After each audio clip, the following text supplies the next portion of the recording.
Everyone, আজকে তোমাদের সাথে ফন্ডালো চকলেট নিয়ে কথা বলবো। ফন্ডালো চকলেট আমাদের এলাকায় লিটারেলি স্টক আউট হয়ে গেছে, কোনো দোকানে ফন্ডালো চকলেট পাওয়া যাচ্ছে না।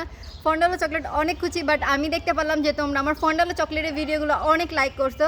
ফন্ডালো কোম্পানির জন্য একটা কথা, সেটা হচ্ছে ফন্ডালো চকলেটটা আমাদের বাংলাদেশের প্রথম লঞ্চ হওয়া কোনো চকলেট, যেটা খুবই ভালো, খুবই সুস্বাদু।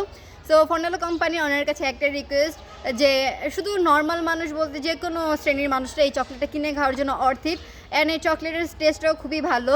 সো তাদের কাছে আমার একটাই রিকোয়েস্ট, যে বাংলাদেশে খুবই ভাইরাল হয়েছে চকলেটটা, অ্যান্ড টেস্টটাও খুব ভালো, তাই জন্য যেন চকলেটের দামটা না বাড়ানো হয়, অ্যান্ড চকলেটের টেস্টটা যেন না পরিবর্তন হয়। এটা হচ্ছে আমার একটা মোস্ট ইম্পর্টেন্ট একটা রিকোয়েস্ট।